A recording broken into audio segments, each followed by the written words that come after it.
حدیث کے تعلق سے جو باتیں آئی وہاں پر ذکر کیا ہے.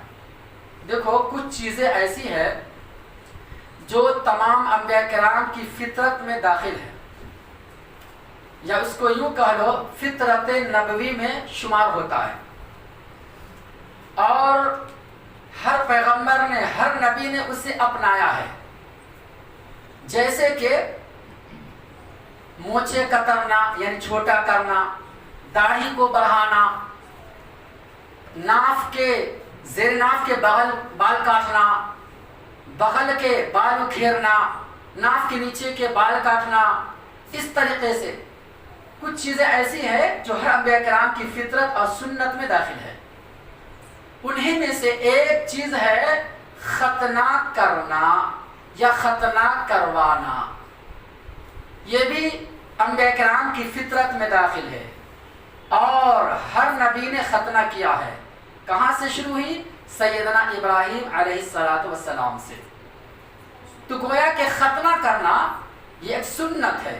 سنت سے مراد یہاں پر واجب ہے. کچھ سنت ایسا ہے جس کا حکم واجب کے درجے میں آتا ہے. اب غور سے سننے کی بات ہے، ختنہ اس کی ابتدا کہاں سے؟ ایک بات. دوسری بات یہ ختنے کے اسلام میں کیا اہمیت ہے، اور تیسری بات یہ ختنے کا حکم کیا ہے. یہ چند چیزیں ہیں جس کو سمجھنا ضروری ہے.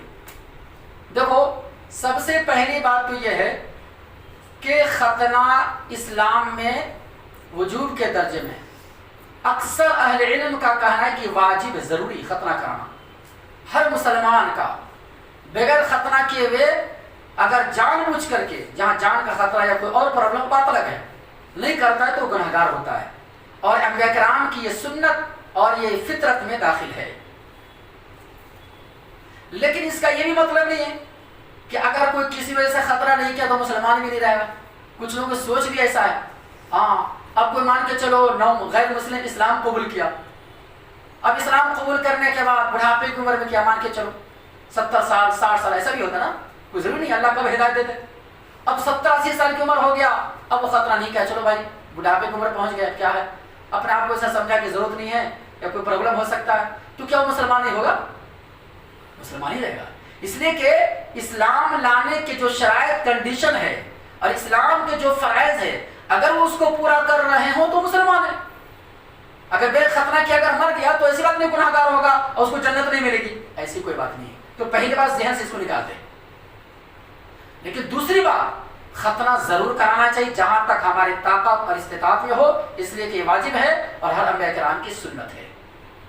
اس کے بعد ختنہ سب سے پہلے جو حدیث ابھی میں نے پیش کیا نا، سیدنا ابو ہریرہ رضی اللہ عنہ کے حوالے سے کہتے ہیں کہ رسول اللہ صلی اللہ علیہ وسلم ارشاد فرماتے ہیں کہ سب سے پہلے ختنہ سیدنا ابراہیم علیہ السلام نے کیا. اللہ تعالیٰ کا حکم آیا تو چنانچہ ایک بسولہ لیا اور بسولے سے شرمگاہ کے حصے کو کاٹ دیا، جبکہ ان کی عمر 80 سال کی تھی. یعنی 80 سال کی عمر میں انہوں نے اپنا ختنہ کیا. دیکھو منکرین حدیث تو اسی پہ اعتراض کر رہے نا. منکرین حدیث کہتے ہیں یہ حدیث نہیں ہو سکتا، یہ یعنی حدیث کو اپنے عقل پہ سوچتے، عقل کی کسوٹی پر، اور 80 سال کی عمر والے کیا ختنہ کر سکتے ہیں؟ نہیں یہ حدیث غلط. نعوذ باللہ. دیکھو انکار کر دیا، یعنی اس کے عقل پہ نہیں آ رہا تھا انکار. ارے بھائی زیادہ عمر ہو گیا، بڑھاپے کی عمر پہنچ گئے یا عمر زیادہ ہو گیا تو کیا ختنہ کرنا یا کرانا عیب ہے؟ اگر یہ عیب ہوتا پھر ابراہیم علیہ السلام ایسا کام کیوں کرے؟ ایک انسان مان کے چلو خودکشی کرتا ہے تو خودکشی کرنا وہ بھی جان بوجھ کے کرتا ہے نا، چاہے زہر پی کے مار لے یا گلا کاٹ لے، کچھ بھی ہو، وہ کیوں کرتا ہے؟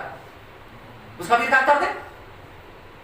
تو جب آدمی خودکشی کر لیتا ہے جان بوجھ کر کے، جبکہ اتنا بڑا گناہ ہے اسلام میں خودکشی کرنا، سنگین جرم ہے، اتنا بڑا کام کر رہا ہے، تو کیا کوئی آدمی اپنے اختیار سے اور اپنے ارادے سے خطرہ نہیں کر سکتا ہے اگر زیادہ عمر پہنچ گیا تو اس حدیث پاک سے ایک بات یہ بھی معلوم ہوئی کہ اگر کسی کی عمر زیادہ ہو، لمبی عمر ہو، تب بھی اگر موقع ملے تو ختنہ ضرور کرنا چاہیے یا کرانا چاہیے. کیونکہ ابراہیم علیہ السلام کو 80 سال کی عمر میں یہ اللہ کا حکم تھا، تو ابراہیم علیہ السلام اللہ کے حکم پر عمل کرتے ہوئے ختنہ کرے. کیا تو اس سے ایک بات تو یہ معلوم. دوسری بات یہ ہے کہ ختنہ جتنا جلد ہو جائے اتنا جلد کرا لینا چاہیے. بچہ جب پیدا ہوتا ہے یہ کوئی ضروری ہے کہ بچہ کے پیدائش کے 7ویں دن کرنا چاہیے. کچھ لوگ رسم رواج بنا لیا کہ جس دن عقیقہ ہوتا ہے نا 7ویں دن اس دن ختنہ بھی کرا لو. یہ ضروری سمجھتے ہیں، پتہ نہیں یا سوال سمجھتے ہیں، وہ بھی غلط. کبھی بھی کرایا جا سکتا ہے. پیدائش کے بعد سے 2 دن 4 دن 6 دن مہینہ 4 مہینہ 10 مہینہ 10 سال جب بھی کرایا جا سکتا ہے، ان کے اختیار ہے. لیکن یہ ہے کہ جتنا جلد کرا لے اچھا. تاخیر کرنے میں اس کے لیے نقصان ہے. اور ایک بات اور، ختنہ کرنے سے ہے نا بہت فائدہ ہے. دین کے اعتبار سے فائدہ ہے اور طبی نقطۂ نظر سے بھی بہت سارا فائدہ ہے. آپ میڈیکل سائنس والے سے پوچھیے اس کا فائدہ ہے. اس سے کیا ہوتا ہے؟ پاکی صفائی ہوتا ہے، گندگی دور ہوتی ہے اور بہت ساری بیماریوں سے بچنے کا ذریعہ ہے. تو ختنہ ضرور کرنا چاہیے. اب ایک آدمی مان کے چلو ختنہ نہیں کیا، شرمگاہ حصہ ہے، اب مسلمان ہے مان کے چلو، جب بھی وضو کرے گا پیشاب کو بہانا جائے گا گندگی لگے رہے گی، پیشاب کا قطرہ کہیں تو پڑ جاتا ہے کچھ چمڑے کے حصے پہ. لہٰذا کیوں نہ ہم ایسا کریں اس کو صاف کر لیں. اس لیے ہر اعتبار سے فائدہ ہے. تو آدمی اس کو سوچنا چاہیے کتنی سال کی عمر کیوں نہیں پہنچا ہے، کوشش کرے جہاں تک ہو سکے ختنہ کریں. لیکن ختنے کا رسم رواج نہیں کرنا.